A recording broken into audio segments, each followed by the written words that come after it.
ഞങ്ങളങ്ങനെ കൊടൈക്കനാൽ ഒരു 6-7 മണിയോട് കൂടി എത്തിയിട്ടാണ്. വണ്ടിയിലിരിക്കുമ്പോൾ നമുക്ക് ഇവിടുത്തെ തണുപ്പ് അറിയില്ല. ഞങ്ങൾ വണ്ടിയിൽ നിന്ന് ഇറങ്ങിയപ്പോഴാണ് ഇവിടുത്തെ തണുപ്പ് മനസ്സിലാവണം. ഞങ്ങൾ ബുക്ക് ചെയ്തിരിക്കുന്ന റൂം ഞങ്ങൾക്ക് 10 മണിക്ക് കിട്ടുള്ളൂ. അപ്പോൾ ഞങ്ങൾക്ക് കുറച്ച് നേരം ഇവിടെ സമയമുണ്ട്. ഞങ്ങൾ നിൽക്കുന്ന സ്ഥലത്ത് ഒരു ചെറിയൊരു വെള്ളച്ചാട്ടം ഉണ്ട് കേട്ടോ. അതങ്ങനെ കണ്ട് നിൽക്കുകയാണ്. കുറച്ച് നേരം അതൊക്കെ കണ്ടു. പിന്നെ തണുത്തിട്ട് നിൽക്കാൻ പറ്റുന്നില്ല. പിന്നെ നേരെ അങ്ങനെ വണ്ടിയിൽ കയറിയിട്ടാണ്. ഇപ്പോൾ റൂമിൽ പോകണ നേരെയുണ്ട്. വണ്ടിയിൽ കയറിയപ്പോൾ തന്നെ കുറേ എണ്ണം അങ്ങനെ ഉറങ്ങിയിട്ടാണ്. പിന്നെ സൂര്യൻ ഉദിച്ച് വരണല്ലോ. അപ്പോൾ ആ സൂര്യൻ്റെ വെളിച്ചം നമ്മുടെ വണ്ടിയിലേക്ക് പിന്നെ അങ്ങനെ മുഖത്തേക്ക് കടിക്കുമ്പോൾ ഒരു സുഖം. ഞങ്ങളങ്ങനെ വണ്ടി കൊണ്ട് ഏതോ ഒരു സ്ഥലത്ത് ഇപ്പോൾ എത്തിയിട്ടാണ്. ഇവിടുത്തെ ആൾക്കാരോടൊക്കെ ചോദിച്ചപ്പോൾ ഈ ഭാഗത്ത് എവിടെയാണ് ഞങ്ങളുടെ വീടുള്ളത്. അങ്ങനെ പിന്നെ അയാൾ തന്നെ ഫോൺ വിളിച്ചിട്ടോ. അപ്പോൾ ആൾ പറഞ്ഞത് നിങ്ങൾ വണ്ടി കൊണ്ട് കുറച്ചും കൂടി ഫ്രണ്ടിലേക്ക് വരാണ്ട്. അങ്ങനെ പിന്നെ ഞങ്ങൾ വണ്ടിയെ കയറിയിട്ട് അങ്ങനെ പോയിട്ടാണ്. അപ്പോൾ 2 അനിയന്മാർ ഫ്രണ്ടിൽ പോയിട്ട് വഴി കാട്ടുണ്ടായിരുന്നു. അങ്ങനെ വീടൊക്കെ കണ്ടുപിടിച്ചിട്ട് വീട്ടിലെത്തിയിട്ടാണ്. ഇതാണ് കേട്ടോ ഞങ്ങളുടെ വീട്. ഞങ്ങൾ അവിടെ കുറച്ച് നേരം നിന്നപ്പോൾ തന്നെ അതിൻ്റെ കെയർടേക്കർ വന്നിട്ടുണ്ടായിരുന്നു. ഇപ്പോൾ അവിടെ ക്ലീൻ ആക്കാണ്. അപ്പോൾ ഞങ്ങളോട് കുറച്ച് നേരം അവിടെ വെയിറ്റ് ചെയ്യാൻ പറഞ്ഞു. ഞങ്ങളുടെ ഫ്രണ്ടിൽ തന്നെ ഒരു ചായ കടയൊക്കെ ഉണ്ട് കേട്ടോ. അവിടെ വീട് ക്ലീൻ ആക്കണ നേരം കൊണ്ട് ഞാൻ പുറത്തേക്ക് ഇറങ്ങിയിട്ടാണ്. ഇതാണ് ഞങ്ങളുടെ ഫ്രണ്ടിൽ നിന്നുള്ള വ്യൂ കേട്ടോ. ഇവിടെ അങ്ങനെ കുറേ ചെറിയ ചെറിയ വീടുകളുണ്ട് കേട്ടോ. പിന്നെ ഞങ്ങളുടെ വീടിൻ്റെ ബാക്കിൽ കുറച്ച് സ്ഥലമുണ്ട്. ഈ ക്യാമ്പ് ഫയറൊക്കെ അവിടെ ചെയ്യുക. ക്യാമ്പ് ഫയറിന് ഞങ്ങൾ ചോദിച്ചപ്പോൾ 1000 രൂപയുടെ പറയണം. ഈ വെറുതെ വിറകിട്ട് കത്തിക്കണേട്ടോ ഈ 1000 രൂപ പറയണം. അങ്ങനെ ഒരു അരമണിക്കൂറിന് ശേഷം ആൾ വന്ന് വിളിച്ചുട്ടാ വീടൊക്കെ ക്ലീൻ ആക്കിയിട്ടുണ്ടെന്ന് പറഞ്ഞു. അങ്ങനെ ഞങ്ങൾ നേരെ വീട്ടിൽ കയറി. ഞങ്ങൾ വെള്ളിയാഴ്ച രാത്രിയാണ് കേട്ടോ വീട്ടിൽ നിന്ന് പോകുന്നു. ഇന്ന് പിന്നെ ശനിയാഴ്ച, പിന്നെ ഞായറാഴ്ചയും കൂടി കണ്ടിട്ട് അങ്ങനെ വീട്ടിൽ പോകാനുള്ള പ്ലാനാണ്. അങ്ങനെ വീടിൻ്റെ അകത്ത് കയറിയിട്ട് കയറുമ്പോൾ തന്നെ അകത്ത് ഇങ്ങനെ ഒരു സോഫ ഇട്ടുണ്ട്. ഈ വീട്ടിൽ 3 റൂമാണ് ഉള്ളത്. ഈ 3 റൂമിലും നമുക്ക് ഇങ്ങനെ കണ്ണാടൊക്കെ നോക്കാനുള്ള സെറ്റപ്പിലൊക്കെ വെച്ചിട്ടുണ്ട്. അത്യാവശ്യം നല്ല ഡീസൻറ്റ് റൂമിനുണ്ട്. പക്ഷേ ഞാൻ ഉദ്ദേശിച്ച റൂം ഇതൊന്നുമല്ല. ഞാൻ കുറച്ചും കൂടി നല്ല വെളിച്ചത്തിൽ നല്ല വൈറ്റ് പെയിൻ്റ് അടിച്ച് അങ്ങനെയൊക്കെ ഉദ്ദേശിച്ചത്. പക്ഷേ നമ്മുടെ ബഡ്ജറ്റിൽ കിട്ടുന്ന റൂം ഇതാണ്. പിന്നെ ഇതാണ് 2ാമത്തെ റൂം. ഇവിടെ വന്നപ്പോൾ തന്നെ കട്ടിലുമ്പോൾ കിടന്ന് എല്ലാവരും മാലിച്ചടിക്കുക. പിന്നെ ഈ റൂമിൽ തന്നെ ഒരു ചെറിയൊരു റൂം കൂടി ഉണ്ട് കേട്ടോ. അപ്പോൾ ടോട്ടൽ 4 റൂമുണ്ട് കേട്ടോ. അതിനുശേഷം അതിൻ്റെ ഫ്രണ്ടിൽ തന്നെ വേറെ ഈ ഒരു റൂം കൂടി ഉണ്ട്. എല്ലാത്തിലും അറ്റാച്ച്ഡ് ബാത്റൂം. അതെന്തായാലും അവിടെ ഉണ്ടാവുമല്ലോ. പിന്നെ കുറച്ച് നേരം ഞങ്ങളങ്ങനെ മൂടി പോച്ച് കിടന്നു. ഇവിടെ നിന്നാണ് എനിക്കാൻ തോന്നുന്നില്ല. അവിടെ തന്നെ അങ്ങനെ കുറച്ച് നേരം കിടന്നു. പിന്നെ കുറച്ച് കഴിഞ്ഞപ്പോൾ ചേട്ടൻ എനിക്ക് മേക്കപ്പ് തുടങ്ങി. ഇനി ഞങ്ങൾക്ക് ഇവിടെ നിന്ന് കുറേ സ്ഥലങ്ങൾ കാണാൻ പോകാം. അങ്ങനെ പിന്നെ നമ്മുടെ വീടിൻ്റെ ഫ്രണ്ടിലത്തെ തന്നെ ചായക്കടയ്ക്കാണ് പോകേണ്ടത്. അവിടെ പോയപ്പോൾ തന്നെ എല്ലാവരും പറയണത് ഇഡ്ഡലിയാണ്. ഞാനും അങ്ങനെ ഒരു 3 ഇഡ്ഡലി പറഞ്ഞിട്ട്. പിന്നെ ഈ സാമ്പാറൊക്കെ നമ്മുടെ സാമ്പാറിൻ്റെ ടേസ്റ്റ് അല്ല കേട്ടോ, കുറച്ച് വ്യത്യാസമുണ്ട്. അങ്ങനെ ഒരു 10 ആയപ്പോൾ ഞങ്ങളെല്ലാവരും അങ്ങനെ സെറ്റായി ഇറങ്ങി. പിന്നെ എല്ലാവരുടെ മുഖത്തും ഉറക്ക ക്ഷീണമൊക്കെ ഉണ്ട്. ആരും അങ്ങനെ ശരിക്കും ഉറങ്ങിയിട്ടൊന്നുമില്ല. ഞങ്ങൾ അവിടെ നിന്ന് ആദ്യം പോയത് ലേക്കിലേക്കാണ് കേട്ടോ. അവിടെ പോയിട്ട് ആദ്യം തന്നെ പറയണത് ഇവിടെ ബഞ്ചി ജമ്പ് ഉണ്ടോ, അതുണ്ടോ, ഇതുണ്ടോ എന്നൊക്കെയാണ്. എല്ലാവർക്കും അഡ്വഞ്ചറാണ് വേണ്ടത്. പക്ഷേ അവിടുത്തെ സാധനങ്ങളൊന്നും ഞങ്ങൾ ട്രൈ ഒന്നും ചെയ്യില്ല. വെറുതെ പറച്ചിലാണ് വരും. അവിടെ അങ്ങനെ കുറച്ച് നേരം നടന്നു. പിന്നെ കുറച്ച് ഫോട്ടോസൊക്കെ എടുത്തിട്ട് പിന്നെ വണ്ടി കയറി. പിന്നെ ഞങ്ങൾ പോയത് കോക്ക് എന്ന് പറഞ്ഞൊരു സ്ഥലത്തേക്ക്. അവിടെ കയറിയപ്പോൾ തന്നെ ചേട്ടാ ആദ്യം മേടിച്ച് കാട്ടുള്ളിതല്ല. അത് ആദ്യം തന്നത് എനിക്ക്. അങ്ങനെ ചേട്ടൻ്റെ കൈമ്പോൾ കുറച്ചാക്കിയിട്ട് ഞാൻ മണത്ത് നോക്കി. 2 സെക്കൻഡ് ഒരു കുഴപ്പമുണ്ടാവില്ല. പിന്നെ നമ്മുടെ കറക്റ്റ് തലയുടെ ബാക്കിലേക്കാണ് കേട്ടോ അതിൻ്റെ ഇതുവരെ. ഇത് ഞാൻ വീഡിയോക്കിട്ട് എക്സ്പ്രഷൻ ഒന്നുമല്ല കേട്ടോ, കറക്റ്റ് എനിക്ക് ഉണ്ടായി തന്നെയാണ്. പിന്നെ നമ്മൾ ഈ ഫുട്പാത്തിൽ കൂടെ അങ്ങനെ നടന്നു പോകുമ്പോൾ ഒരു സൈഡിൽ ഇങ്ങനെ കുറേ സാധനങ്ങൾ മേടിക്കാൻ പറ്റും. അതേപോലെ ഇപ്പുറത്തെ സൈഡിൽ നമുക്ക് ഒരു വ്യൂ ഉണ്ട് കേട്ടോ. ഈ ക്വാളിറ്റി ചെക്കിംഗ് ഒക്കെ കണ്ടിട്ട് ആളുടെ അപ്രൂവൽ കിട്ടിയിട്ട് വേണം ഇവിടെ സാധനങ്ങൾ വെക്കാൻ. ആ ഒരു മൈൻഡിലാണ് നോക്കുന്നത്. നമ്മൾ ഇവരോടൊക്കെ വില ചോദിക്കുമ്പോൾ ഇവർ പറയണ വില ഭയങ്കര വലിയ വില പറയണം. ചിലപ്പോൾ അതിന് അത്രയൊന്നും ഉണ്ടായില്ല. നമുക്ക് അങ്ങനെ ബാർഗെയിൻ ചെയ്യാനൊന്നും അങ്ങനെ അറിയില്ല. ഇവിടുന്ന് ഒന്നും മേടിച്ചില്ലെങ്കിലും ഇത് കൂടെ ഇങ്ങനെ നടന്നു പോകാനായിട്ടൊരു പ്രത്യേക രസമാണ്. അവിടുന്ന് പിന്നെ കുറച്ചും കൂടി പോയപ്പോൾ എൻ്റെ ചെറുപ്പപ്രായത്തിലൊക്കെ കണ്ട കുറേ സാധനങ്ങളോട് കണ്ടുവിട്ടാൽ. ഇത് പിന്നെ നമ്മുടെ 90 കിഡ്സ് എന്തായാലും കണ്ടുണ്ടോ. ഇതിങ്ങനെ ഞെക്കുമ്പോൾ ഇങ്ങനെ സൗണ്ട് ഉണ്ടാവണതാണ്. ഞാൻ ആദ്യം എടുത്ത സാധനത്തിന് സൗണ്ട് ഉണ്ടായില്ല. അതവിടെ വെച്ചിട്ട് വേറെ എടുത്തു. ഇതിന് സൗണ്ട് ഉണ്ടായി. പിന്നെ അവിടെ ഉണ്ടായിരുന്ന ഒരു ഗിഫ്റ്റ് ബോക്സ് എന്ന് പറഞ്ഞ സാധനം കേട്ടോ. അത് നമ്മുടെ ചെറുപ്പത്തിൽ ഉണ്ടായത് തന്നെയാണ്. അത് ചേട്ടൻ മേടിച്ചിട്ടോ. അതിന് 20 രൂപ അങ്ങനെയാണെന്ന് തോന്നുന്നുണ്ട്.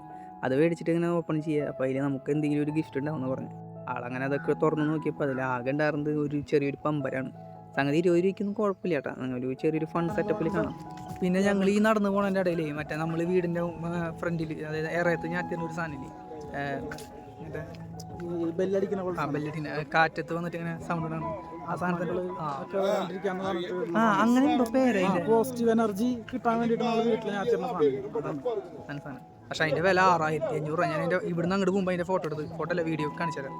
ഈ സാധനം പിന്നെ നമ്മൾ ഫ്രിഡ്ജും ഈ മാഗ്നറ്റ് ഇങ്ങനെ ഒട്ടിച്ചേക്കില്ലേ, അതാട്ടോ. ഇവിടെ ഇങ്ങനെ ഈ ഫുള്ള് വഴി കുറേ സാധനങ്ങൾ മേടിക്കാനും നമ്മൾ ഈ കാണുന്ന സാധനങ്ങളൊക്കെ തന്നെ. പക്ഷേ നമുക്ക് ഇത് കാണുമ്പോൾ നമുക്ക് വാങ്ങാനുള്ളൊരു ത്വരയുണ്ടാവും. മേടിക്കണം. ഞങ്ങളൊന്നും മേടിക്കണമെന്നില്ല കേട്ടോ. ഞങ്ങൾ വെറുതെ പോവുക, വില ചോദിക്കുക, ആ ഒരു സെറ്റപ്പ് മാത്രമേ ഞങ്ങൾ ഉണ്ടാവും. അങ്ങനെ ഞങ്ങൾ തീരാറായി എന്നാണ് ഞങ്ങൾ വിചാരിക്കുന്നത്. ഇതവിടെ വരെ എത്തി. അവിടുന്ന് പിന്നെ നടന്ന് വണ്ടിയെ കയറിയിട്ടാണ്. അങ്ങനെ കുറച്ച് നേരമൊക്കെ ഞങ്ങൾ ഡാൻസ് കളിച്ചു. പിന്നെ നമ്മുടെ മലയാളികളുടെ ഒക്കെ പ്രത്യേകത സെറ്റപ്പ് എന്തിനെന്ന് വെച്ചിട്ടുണ്ടെങ്കിൽ നമ്മളിങ്ങനെ വണ്ടിയിൽ ഡാൻസ് കളിച്ച് പോകും. ഒരു സെൻറ്റർ അല്ലെങ്കിൽ കുറച്ചൊരു ആൾക്കൂട്ടൊക്കെ കണ്ടിട്ടുണ്ടെങ്കിൽ വെറുതെ വണ്ടിയിൽ കിടന്ന് ഓടിയിടുക, അങ്ങനെ ഓരോന്നൊക്കെ ചെയ്യും. ഞങ്ങളും അതുപോലെയൊക്കെ തന്നെയായിരുന്നു. പക്ഷേ ഞങ്ങൾ ആരും അങ്ങനെ ബുദ്ധിമുട്ടിച്ചൊന്നുമില്ല കേട്ടോ. അങ്ങനെ അത് കഴിഞ്ഞ് ഞങ്ങളൊരു ഹൊറർ ഹൗസ് എന്ന് പറഞ്ഞ സ്ഥലത്ത് പോയിട്ട് അപ്പോൾ ഞങ്ങളുടെ 100 രൂപ അവിടെ വെറുതെ പോയി. ഞാനൊരു ഷോർട്ട്സ് എടുത്തിട്ടുണ്ട് കേട്ടോ, അത് ഞാനിടാം. അണ്ണ അവിടെ എന്തൊക്കെ ഉണ്ട്? ഇവിടെ മീറ്റ്സ് ഉണ്ട്, ചപ്പാത്തി ഉണ്ട്, നൂഡിൽസ് ഉണ്ട്, ടൊമാറ്റോ റൈസ് ഉണ്ട്. തമ്പി ഉള്ളി കയറി തമ്പി. സംഗതി ഞങ്ങൾ കൈയൊക്കെ കഴുകിയിരുന്നു കേട്ടോ. പക്ഷേ ഞങ്ങൾ ഇവിടുന്ന് ഫുഡ് അടിച്ചില്ല. അവൻ പറഞ്ഞ ഫുഡൊന്നും ഇവിടെ ഉണ്ടായിരുന്നില്ല. അങ്ങനെ അതിൻ്റെ അപ്പുറത്തെ ഹോട്ടലിലേക്കായിട്ട് കയറി. അവിടെ ഞങ്ങൾ മീൽസാണ് പറഞ്ഞത്. അവിടെ പിന്നെ നമ്മുടെ കേരള റൈസ് ഉണ്ടായിരുന്നു, അതാ പറഞ്ഞു. അങ്ങനെ അവിടെ നിന്ന് ഫുഡ് അടിച്ചിട്ട് അവിടുത്തെ രസമൊക്കെ നല്ല എയിമുണ്ടായിരുന്നു കേട്ടോ. സംഗതി ചെറിയൊരു ടേസ്റ്റ് വ്യത്യാസം ഉണ്ടെങ്കിലും നമുക്ക് ഫുഡ് അടിക്കാനൊക്കെ പറ്റുന്ന രീതിയിൽ തന്നെയാണ്. ഫുഡ് അടി കഴിഞ്ഞ് ഞാൻ വണ്ടി കയറിയിട്ട് പിന്നെ ഞങ്ങൾ എവിടെയോ കൊണ്ടുവന്ന് ഇറക്കി. ഈ സ്ഥലത്തിൻ്റെ പേരൊന്നും ഞാൻ ഓർത്ത് വെച്ചിട്ടില്ല കേട്ടോ. കുറച്ച് നേരമൊക്കെ ഞങ്ങൾ അവിടെ ഇങ്ങനെ നടന്നു. അപ്പോൾ ഈ മോൾ ഭാഗത്ത് ഇങ്ങനെ കോടകൾ വരുന്നുണ്ട്. അടിയിലേക്ക് ഇങ്ങനെ ഇറങ്ങിയിട്ടില്ല. ഞങ്ങൾ അവിടേക്ക് ഒന്ന് നടന്നിട്ട് ഒരു സ്ഥലത്ത് പോയി ഇരുന്നു കേട്ടോ. ഞങ്ങളിവിടെ കുറച്ച് നേരം വന്ന് വെയിറ്റ് ചെയ്ത് ഇരിക്കായിരുന്നു കേട്ടോ. അതുവരെ റോട്ടിലേക്കായിരുന്നു കോട. ഇപ്പോൾ നമ്മൾ ഇരിക്കുന്ന ഭാഗത്ത് ഈ കോട വന്നിട്ടുണ്ട്. ഇത്രയും നേരം ആൾക്കാരനൊക്കെ നല്ല രീതിയിൽ കാണാറുണ്ട്. ഇപ്പോൾ മങ്ങി തുടങ്ങിയിട്ട്. പിന്നെ നാളെ ഇതിനേറ്റവും നല്ല രീതിയിൽ കോട കിട്ടുന്ന ഒരു സ്ഥലം ഉണ്ടെന്ന് പറയുന്നുണ്ട്. അങ്ങനെ ഒരു 3 മണിയോട് കൂടി ഞങ്ങൾ ഞങ്ങളുടെ നെക്സ്റ്റ് ഡെസ്റ്റിനേഷനിലേക്ക് പോട്ടെ, ഗുണ കേവിലേക്കാണ്.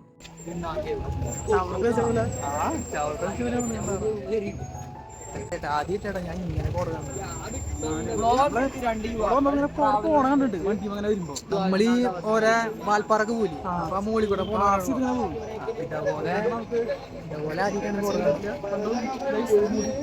ഒരാണെങ്കിൽ കൊടകാനലൊക്കെ ഇപ്പോൾ വരിക.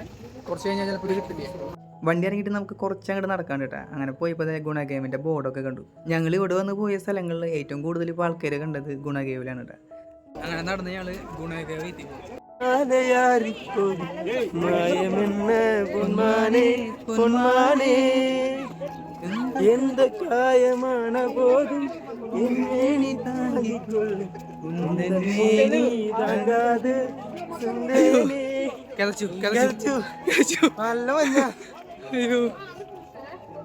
ഈ മഞ്ഞത്താണ് ഈ പാട്ട് പാടി കയറ്റം കയറുമ്പോൾ കിതച്ചിട്ട് നടക്കാനേ പറ്റുന്നില്ല. പിന്നെ ഞങ്ങളവിടെ എത്തുമ്പോൾ നല്ല തിരക്കൊക്കെ ഉണ്ട് കേട്ടോ. പക്ഷെ അവിടെ വലിയ സംസാരം ഓളിയൊന്നുമില്ല. ഞങ്ങളവിടെ വെറുതെ കുറച്ച് നേരം നിന്നിട്ട് ഒന്ന് ഓടിയിട്ട് നോക്കി.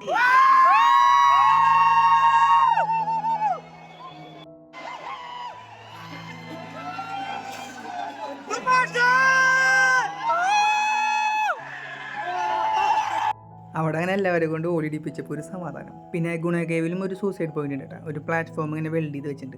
അപ്പോൾ അതിൻ്റെ മുകളിൽ നിന്നിട്ട് നമുക്ക് വീഡിയോ എടുക്കാൻ പറ്റും. പക്ഷേ എനിക്ക് എടുക്കാൻ പറ്റില്ല, നല്ല തിരക്കായിരുന്നു. അങ്ങനെ അതും കഴിഞ്ഞ് വരുന്ന വഴി ഒരു സ്ഥലത്ത് വണ്ടി നിർത്തിട്ട് നമുക്ക് എന്തെങ്കിലും കഴിക്കാനായിട്ട്. ഇവിടെ പിന്നെ മെയിനായിട്ടുള്ളത് ഈ മാഗി, ചോളം, പിന്നെ ഈ കപ്പലണ്ടി ഇങ്ങനെ പുഴുങ്ങി വെച്ചിട്ടുണ്ട്. അത് കാണുമ്പോൾ പിന്നെ കഴിക്കാൻ തോന്നും. പക്ഷേ ഞാനത് മേടിച്ചില്ല. ഞാൻ നിൽക്കണതിൻ്റെ ഇടയിലായിരുന്നു 2-3 എണ്ണം എടുത്ത് കഴിച്ചു. ഞങ്ങൾ മിക്കവരും പറഞ്ഞത് മാഗിയാണ് കേട്ടോ. സംഗതി മാഗിയൊക്കെ നമ്മൾ വീട്ടിലുണ്ടാക്കി കഴിക്കുന്നത്. പക്ഷേ ഈ തണുപ്പത്ത് ഈ മാഗി അവരിങ്ങനെ ഉണ്ടാക്കാൻ കാണുമ്പോൾ നമുക്ക് എന്തായാലും അത് കഴിക്കാൻ തോന്നും. ഇവർ പിന്നെ മാഗിയിൽ ഒരു വേറെ കുറച്ച് സാധനങ്ങളൊക്കെ ഇട്ടു കേട്ടോ. കുറച്ച് സാധനങ്ങൾ എന്ന് പറഞ്ഞാൽ ഈ കുരുമുളക്, പിന്നെ എന്തോ ഒരു പൊടിയൊക്കെ ഇട്ടുണ്ട്, കുറച്ച് വെളിച്ചെണ്ണ, അങ്ങനെ സെറ്റപ്പൊക്കെ ചെയ്യുന്നുണ്ട്. നമ്മളിതിങ്ങനെ തണുപ്പത്ത് കഴിക്കുമ്പോൾ ഇതിൻ്റെ ചൂട് അനുഭവപ്പെടുന്നില്ല കേട്ടോ. നല്ല രീതിയിൽ ഇങ്ങനെ ഇറങ്ങിപ്പോകുന്നുണ്ട്. ഞങ്ങളങ്ങനെ മാഗിയും കഴിച്ച് നേരെ വണ്ടിയിലേക്ക് നടന്നു. ഈ നടക്കണ നേരത്ത് തന്നെ മഴ അങ്ങനെ പെയ്യുന്നുണ്ട് കേട്ടോ. ഇന്നിനൊന്നും കാണാനൊന്നും പോകില്ല കേട്ടോ. പിന്നെ ഇന്ന് നൈറ്റ് ഞങ്ങൾക്ക് ഫുഡൊക്കെ സെറ്റ് ചെയ്യണം. ഫുഡ് എന്താ ഹോട്ടലിൽ പോയിട്ട് മേടിക്കണം, എന്നിട്ടൊക്കെ വേണം കഴിക്കണേ. അപ്പോൾ നാളെ ഇതിൻ്റെ വീഡിയോ ബാക്കിയുണ്ട് കേട്ടോ. അപ്പോൾ ഓക്കെ കേട്ടോ, ബൈ.